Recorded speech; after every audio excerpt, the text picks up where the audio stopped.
Your turn. Not bad, not bad. No, it's my turn. Sorry. Thank you. Turn. Alright. How much did I Then make?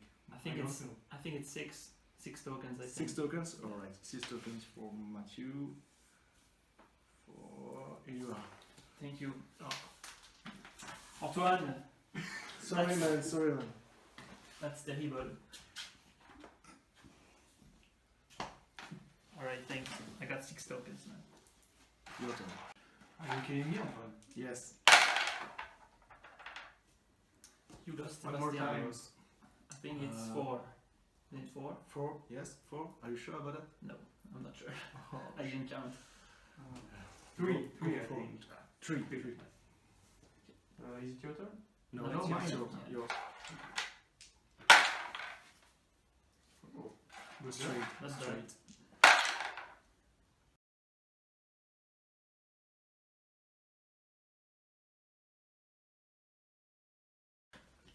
It's all tokens, please!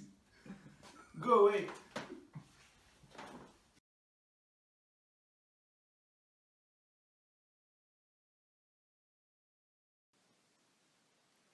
The game is based on the 421 game, which is a complicated dice game.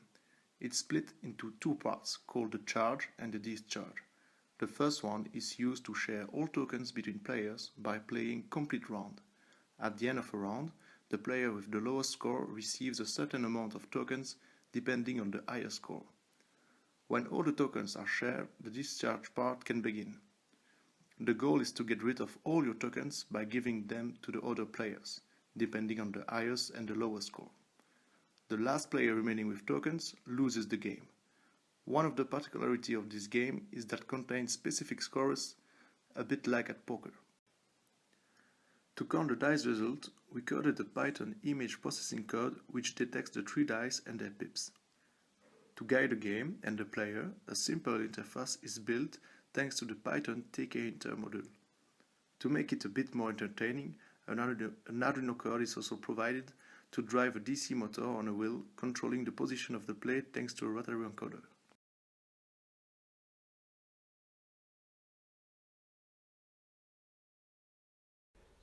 All the Python code is implemented in the Raspberry Pi, which can be reached through a screen directly connected by HDMI or thanks to a remote control software on another device, such as OpenVNC or TeamViewer.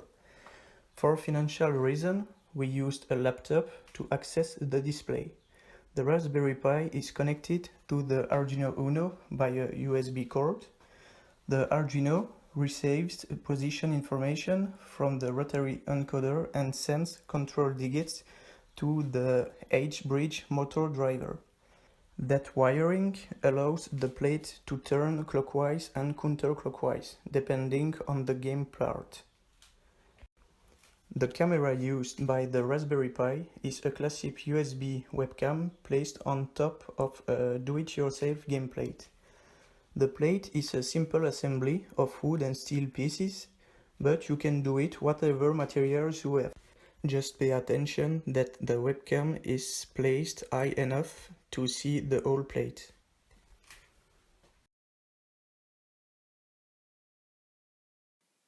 Here's the home page of the interface, where you can select the game you want to play. Currently, only one game is implemented, but you could easily add another dice game if you wish. Once you've selected the game, you can choose to start a new game or to access the settings page. The next step is to enter the number of players and to confirm it by pushing the button. You can then enter their name and confirm it just like you previously did. Today, the players will be Francis, Jack, and Charles. Thanks to the Arduino and the rotary encoder, you can easily get the position of each player by placing the plate in front of them and pushing on the corresponding confirm button. Once all the positions are set, the game can now really start. Francis begins with a roll of 664, which is a non-specific result.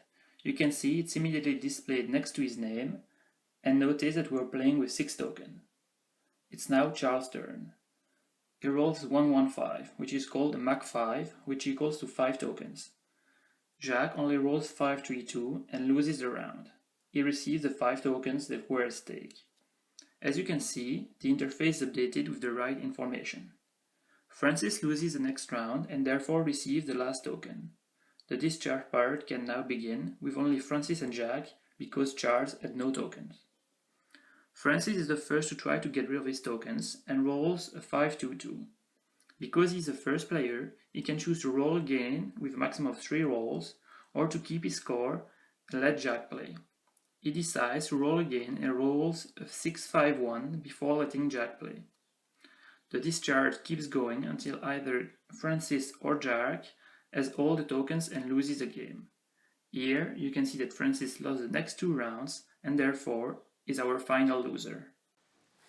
If this application is working and provides low rate of detection mistakes, there's some possible improvements. Firstly, just like you saw, the design of the interface is really basic.